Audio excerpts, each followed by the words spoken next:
Everyday boys and girls, ये chapter 4 है physics का। चैप्टर 4 के बारे में बताने जा रहे हैं बेटा। अगर आप लोगों को समझ में आए तो इस चैप्टर अच्छे से समझना, और जब समझ में आ जाए तो आप इस चैनल को लाइक करना, शेयर करना और सब्सक्राइब भी कर देना। ओके, चैप्टर 4 है जो हम वैद्युत धारिता है। इस वैद्युत धारिता के बारे में हम बताएंगे। बेसिक नॉलेज है, बहुत सरल मेथड बताएंगे। तो वैद्युत धारिता में पहले हम बात करते हैं कि वैद्युत धारा में चालक क्या होता है ना। चालक के बारे में बात करेंगे।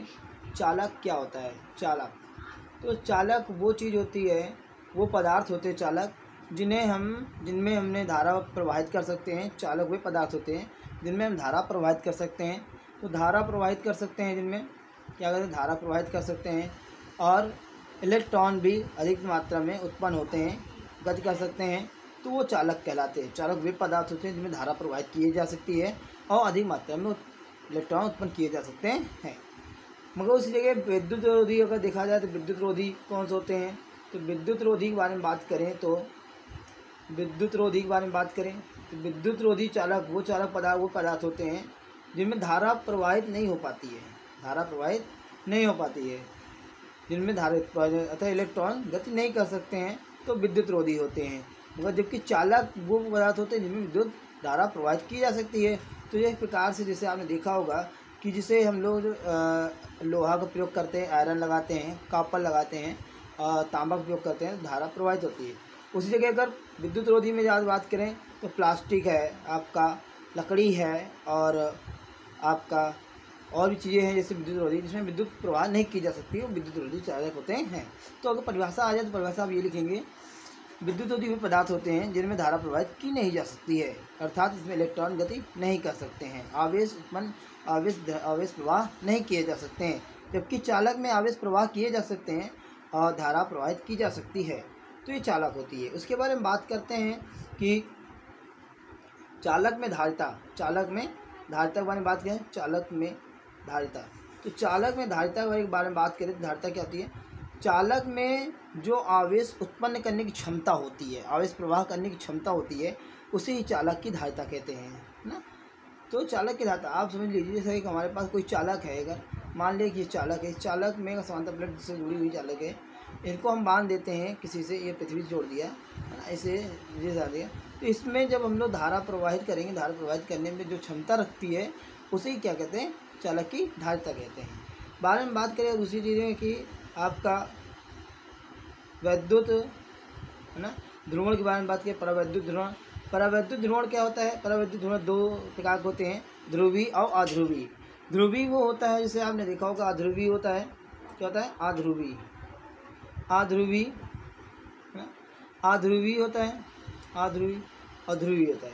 ध्रुवी में केंद्र पर जो आवेश होते हैं, धनावेश ऋण आवेश, वो संपाती होते हैं। केंद्र पर क्या होते हैं? केंद्र पर संपाती होते हैं, ठीक।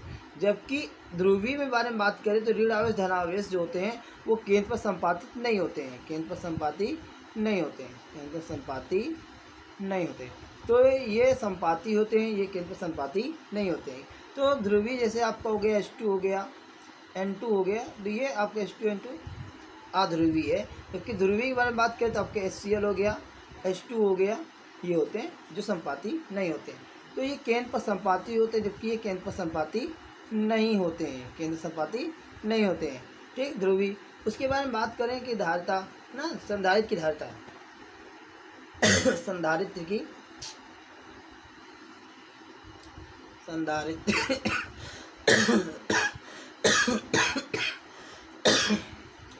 धारिता के बारे में बात करें तो आपने देखा होगा कि किसी चालक में अगर हम धारा प्रवाह करते हैं तो उसमें उपस्थित जो आवेशित चालक है, आवेश तथा उसमें उत्पन्न विभवांतर के ये अनुपाती होती है। क्या होती है? अनुपाती होती है, ठीक। यहाँ पर कोई ना कोई नीतांक मान ले हम लोग, तो C बराबर CV हो जाएगा।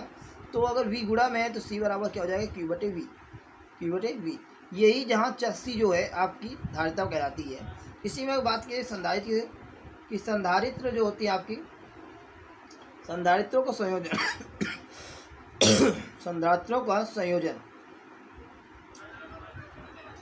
के बारे में बात करें तो संयोजन दो प्रकार के होते हैं, श्रेणी क्रम और समांतर क्रम। श्रेणी क्रम संयोजन मतलब होता है जब प्लेटों को हम सीधी रूप में रखें और एक प्लेट दूसरी प्लेट से जुड़ी हुई है। ठीक, इसको हम पृथ्वी के कैसे जोड़ दिया, इसे धारा से जोड़ दिया। तो यहाँ C1 है, यहाँ पर C2 है, यहाँ पर C3 है। ये प्लस क्यू है, ये माइनस क्यू है, ये प्लस क्यू है, ये माइनस क्यू है, ये प्लस क्यू है।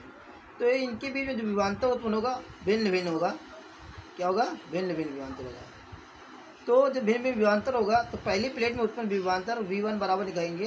तो V1 बराबर देखेंगे तो Q/C1 हो जाएगा, और इसी तरीके V2 निकालेंगे तो Q/C2 हो जाएगा, और V3 निकालेंगे तो Q/C3 हो जाएगा। अगर कुल विभवांतर के बारे में बात करें तो कुल विभवांतर निकाल लीजिए। कुल विभवांतर अगर देखा जाए तो कितना आएगा? V बराबर V1 plus V2 plus V3 रख देंगे। यहाँ पर V1 का मान आएगा Q/C2 Q/C3। अगर कॉमन ले Q तो 1/C1 1/C2 1/C3। अब यहाँ पर V का मान क्या है? Q/C होता है। Q से Q खत्म हो जाएगा तो इसका फार्मूला बन जाएगा आपका 1/C बराबर 1/C1 plus 1/C2 plus 1/C3 formula बन जाएगा। तो ये आपका श्रेणी क्रम हो गया। ये श्रेणी क्रम है। कौन सा है? श्रेणी क्रम संयोजन। समांतर क्रम संयोजन के बारे में बात करें तो समांतर क्रम संयोजन वो होते हैं, जैसे आपने देखा होगा कि समांतर क्रम में ऐसे करके प्लेटें जुड़ी हुई हों ऐसे। तो इन प्लेटों को जब जोड़ दिया जाएगा तीनों को, तो ये C1 है, ये C2 है, ये C3 है। तो इन प्लेटों को किसी जोड़ दिया जाए तो इसको ऐसे कर दिया जाए। यहाँ बैटिस जुड़ी है, ठीक है। अब यहाँ पर आपने देखा होगा कि इनका जो विभवांतर होता है वो समान होता है, विभवांतर सेम होता है, एक ही होता है। तो आवेश भिन्न भिन्न होते हैं। तो पहली प्लेट में उत्पन्न आवेश Q बराबर निकालेंगे। Q बराबर CV होता है, तो C1V, Q1 बराबर, जैसे Q2 बराबर निकालेंगे C2V, Q3 बराबर निकालेंगे C3V। अगर देखा जाए कुल आवेश के बारे में बात करें तो कुल आवेश लिख देंगे। कुल आवेश Q बराबर लिख देंगे Q1 Q2 Q3, जोड़ देंगे तीनों को और रख देंगे मान। तो पहले में आया C1V C2V C3V। अब देखो यहाँ पर जबकि CV बराबर है तो यहाँ पर V कॉमन ले लेंगे, तो C1 C2 C3। तो V से V हमारा कट जाएगा तो बचेगा क्या? C बराबर C1 plus C2 plus C3। ये हमारा एक समीकरण हो गया समांतर क्रम में। समांतर क्रम में है। तो ये वेरी इंपॉर्टेंट, अगर आप लोग समझ में आएगा तो आप शेयर करें, लाइक करें, सब्सक्राइब करें। जय हिंद, जय भारत।